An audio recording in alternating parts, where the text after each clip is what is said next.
Assalamualaikum warahmatullahi wabarakatuh. Perkenalkan, saya Aninda Aruna Yulianto dari kelas 11 OTKP 1, nomor absen 10.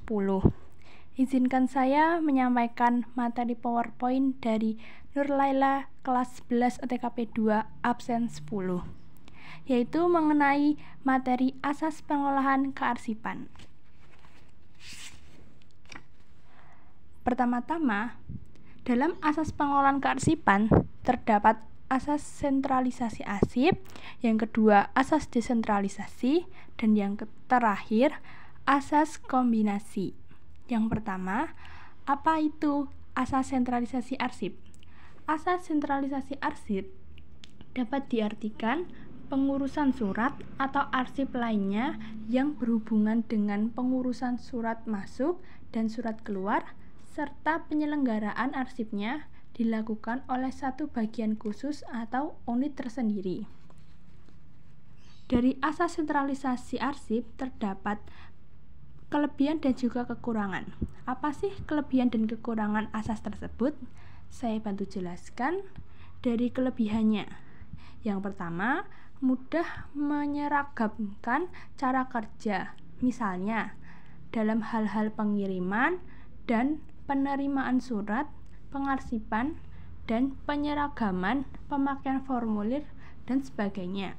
Dan yang kedua, penggunaan tenaga kerja lebih fleksibel. Maksudnya bahwa tenaga kerja yang diperlukan dapat dibatasi dan dipilih yang ahli dalam bidangnya. Yang terakhir, mudah mengatur dan meratakan beban kerja kegiatan kantor. Kemudian terdapat juga nih kekurangan dari asas sentralisasi. Apa itu kekurangannya? Yang pertama, kemungkinan mengalami hambatan dan kelambatan untuk pekerjaan kantor yang penting dan memerlukan waktu cepat.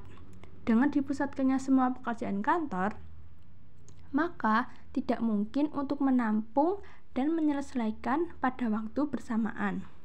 Yang kedua, kebutuhan khas dari masing-masing unit belum tentu dapat dipenuhi oleh unit yang merupakan pusat perkantoran. Dan yang terakhir, kurang dapat dirasakan manfaatnya bagi perusahaan atau organisasi kantor yang masih kecil dan belum berkembang.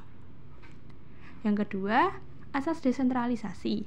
Asas desentralisasi artinya segala kegiatan yang berhubungan dengan pengurusan surat masuk dan surat keluar, serta menyelenggarakan arsip oleh setiap unit dalam organisasinya.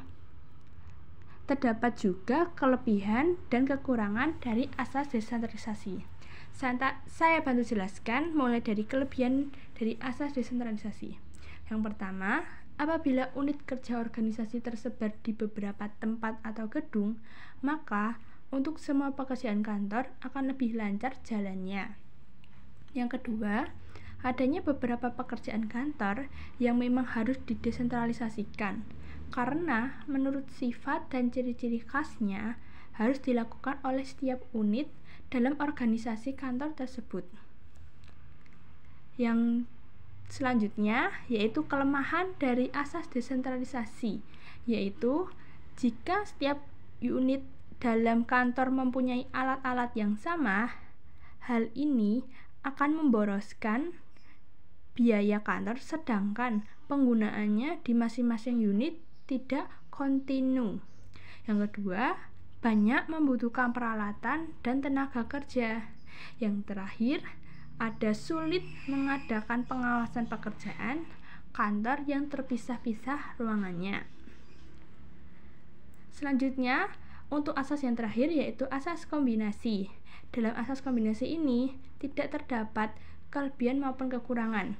Saya akan menjelaskan apa itu asas kombinasi, yaitu gabungan dari asas sentralisasi dan asas desentralisasi.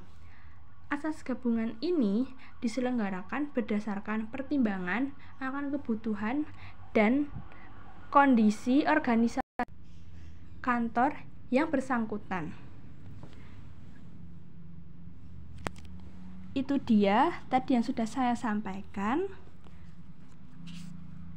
Pada materi kali ini, asas-asas pengolahan tidak hanya terdapat pengertian, melainkan juga terdapat kelebihan maupun kekurangan dari masing-masing asas.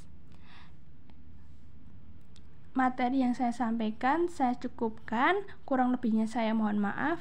Wassalamualaikum warahmatullahi wabarakatuh.